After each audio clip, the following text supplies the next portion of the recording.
사도신경 하시면서 우리의 신앙을 고백하겠습니다. 전능하사 천지를 만드신 하나님 아버지를 내가 믿사오며 그 외아들 우리 주 예수 그리스도를 믿사오니 이는 성령으로 잉태하사 동정녀 마리아에게 나시고 본디오 빌라도에게 고난을 받으사 십자가에 못 박혀 죽으시고 장사한 지 사흘 만에 죽은 자 가운데서 다시 살아나시며 하늘에 오르사 전능하신 하나님 우편에 앉아 계시다가 저리로서 산 자와 죽은 자를 심판하러 오시리라. 성령을 믿사오며 거룩한 공예와 성도가 서로 교통하는 것과 죄를 사하여 주시는 것과 몸이 다시 사는 것과 영원히 사는 것을 믿사옵나이다. 아멘. 찬송가 301장, 통합 찬송가 460장 부르시겠습니다. 찬송가 301장, 통합 찬송가 460장입니다. 지금까지 지내온 것 주의 크신 은혜라. 한이 없는 주의 사랑 어찌로 말하랴. 자나깨나 주의 손이 항상 살펴주시고 모든 일을 주 안에서 형통하게 하시네. 몸도 맘도 연약하나 세임받아 살았네. 물 붓듯이 부으시는 주의 은혜 족하다. 사랑 없는 거리에 나 험한 산길에 맬 때 주의 손을 굳게 잡고 찬송하며 가리라. 주님 다시 배올 날이 날로 날로 다가와 무거운 짐 주께 맡겨 벗을 날도 멀잖네. 나를 위해 예비하신 고향집에 돌아가 아버지의 품 안에서 영원토록 살리라. 오늘 우리에게 주시는 하나님의 말씀은 디모데전서 3장 14절에서 4장 5절까지의 말씀입니다. 디모데전서 3장 14절에서 4장 5절까지의 말씀입니다.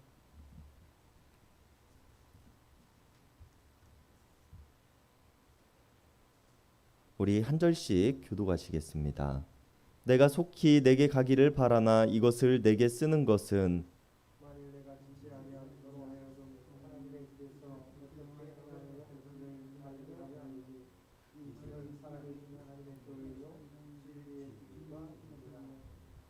그도다 경건의 비밀이여 그렇지 않다 하는 이 없도다. 그는 육신으로 나타나신 바 되고 영으로 의롭다 하심을 받으시고 천사들에게 보이시고 만국에서 전파되시고 세상에서 믿음 바 되시고 영광 가운데서 올려지셨느니라.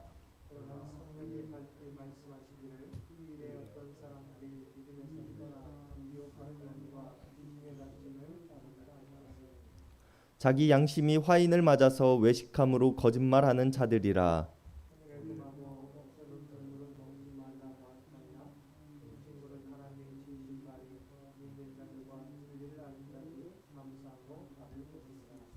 하나님께서 지으신 모든 것이 선함에 감사함으로 받으면 버릴 것이 없나니 하나님의 말씀과 기도로 거룩하여 짐이라. 아멘. 바울은 오늘 본문의 앞에서 디모데와 교회의 감독과 집사를 세우는 기준을 제시해 주었으며 교회의 조직을 갖추는 방법을 가르쳐 주었습니다. 그리고 바울은 이것들을 그들을 만나고 직접 교제하며 가르치고 싶었으나 어떠한 알 수 없는 일로 그들의 공동체에 바로 방문할 수 없는 상황이었고 부득이하게나마 편지로나마 그들에게 도움이 될 법한 이야기들을 전해주고 있는 것이라고 오늘의 본문의 시작에서 바울은 밝힙니다. 그리고 오늘 본문을 통해서 바울은 교회가 힘써야 할 가장 중요한 일이 경건이라고 이야기를 합니다. 교회가 살아계신 하나님의 교회로서의 역할을 잘 해내고 진리의 기둥과 터로서의 정체성을 지켜내는 삶을 살아가기 위해서는 경건함으로 우리들의 삶이 채워져야 한다고 이야기를 하고 있는 것입니다. 그리고 이처럼 경건의 삶을 살아가는 것이 하나님의 교회로서의 역할을 하는 일이며 진리의 기둥과 터의 역할을 해야 함은 예수 그리스도께서 이 땅에 사람의 몸을 입고 나타나시고 성령으로 의롭다 인정받음을 받으신 것, 그리고 천사들에게 보이시고 그 믿음이 만국에 전파되어진 것, 세상의 많은 사람들이 예수 그리스도를 믿게 된 것, 영광에 쌓여 하늘로 올려진 이 모든 일들이 경건의 삶으로부터 나타났기 때문이라고 오늘 본문의 16절에서 바울은 이야기를 합니다. 그렇기에 예수 그리스도를 따르는 교회 공동체의 사람들은 예수 그리스도께서 보여주신 경건의 삶을 살아가는 것이 참 진리요 하나님의 교회로서의 역할이고 진리의 기둥과 터의 역할을 하게 되는 삶이라고 바울은 이야기를 하고 있는 것입니다. 그리고 그리스도인들은 이 경건의 삶을 살아감에 있어서 그 누구보다 치열해야 할 것이며 자신의 목숨과 같이 아끼고 사모해야 함 또한 분명한 사실입니다. 그리고 반대로 4장 1절에서 바울은 경건하지 못한 삶이란 예수 그리스도를 믿는 믿음을 떠나 살아가는 삶이며 속이는 영과 악마의 교훈을 따르는 것이라고 이야기를 합니다. 그리고 이것들은 경건의 삶을 방해하는 무리들을 통하여서 나타나게 될 것이라고 이야기를 하고 있는데요. 2절에서 바울은 그러한 사람들을 양심의 화인을 맞아서 외식함으로 거짓말하는 자들이라고 설명합니다. 이것을 세번역 성경은 양심에 낙인이 찍힌 사람들이라고 이야기를 하고 있으며 낙인이라는 것은 당시 사람들이 노예들을 표시하기 위해서 그들의 얼굴에 찍었던 불도장을 가리키고 있습니다. 그리고 이렇게 거짓된 믿음을 가진 사람들을 바울이 불도장이 찍힌 노예의 모습이라고 표현하고 있는 것에는 커다란 의미가 있습니다. 예수님께서는 누가복음 4장 18절과 19절에서 주의 영이 내게 임하셨으니 이는 가난한 자에게 복음을 전하게 하시려고 내게 기름을 부으시고 나를 보내사 포로된 자에게 자유를 눈먼 자에게 다시 보게 함을 전파하며 눌린 자를 자유롭게 하고 주의 은혜를 전파하게 하려 하심이라 라고 말씀하셨습니다. 이 말이 무슨 말인가 하면 예수님께서는 세상으로부터 억눌리고 노예된 자들의 모습으로 살아가고 있는 사람들에게 자유를 주시기 위해 이 땅에 오셨다고 말씀하고 계시는 것입니다. 그리고 그런 예수님의 말씀과 같이 우리는 이미 자유함을 얻었으며 자유인이 되었다는 것입니다. 그러나 오늘 거짓을 이야기하고 스스로 양심의 화인을 맞은 사람들은 스스로 자유를 버리고 노예의 모습으로 돌아가는 사람들이라고 바울은 표현하고 있는 것입니다. 그리고 이러한 사람들은 겉으로 보여지는 모습에만 온 신경이 쏠려 있으며 거짓을 이야기하고 마치 혼인을 하지 않는 것이 경건한 것인 양, 또 거룩한 음식이라고 규정한 것들만을 먹는 것이 경건한 것인 양 떠들어댄다고 바울은 이야기를 합니다. 그리고 이들의 이러한 행동은 여기서 그치지 않을 것입니다. 혼인하는 사람들을 경건하지 못하다고 비난할 것이며 아무런 음식이나 먹는 사람들을 경건하지 못한 사람들이라고 비난하는 삶을 이들은 살아간다는 것입니다. 그리고 자신들이 주장하고 있는 모습만이 경건이라고 이야기를 하면서 마치 자신들이 그들보다 더 나은 믿음을 가지고 있는 것처럼, 그들보다 더 커다란 믿음을 가지고 있는 것처럼 행동한다는 것입니다. 그리고 이런 사람들을 가리켜 바울은 양심에 화인을 맞은 사람들이라고 표현하고 있으며 거짓된 말을 하는 사람들이라고 말합니다. 왜 바울이 이렇게까지 이야기를 하고 있는가 하면 이들이 자신들의 외식함, 즉 자신들의 믿음을 뽐냄을 통하여 다른 사람들을 정죄하고 이 정죄함은 다른 이들처럼 살아가지 못하는 사람들로 하여금 시험에 빠지게 만들기 때문입니다. 그렇기에 바울은 이 모든 것들이 우리들에게 가하며 하나님께서 믿는 사람들과 진리를 아는 사람들에게 선물로 주신 것이기 때문에 모든 것들을 감사함으로 받으라고 이야기를 합니다. 혼인도 어떠한 음식을 먹음에 있어도 그것이 단순히 남들에게 자랑거리로 여기기 위해 하는 일이 아니라 하나님께서 우리들에게 주신 선물이라고 생각하고 감사함으로 누리고 먹는다면 이것들이 절대로 악한 것이 아니라고 이야기를 하고 있는 것입니다.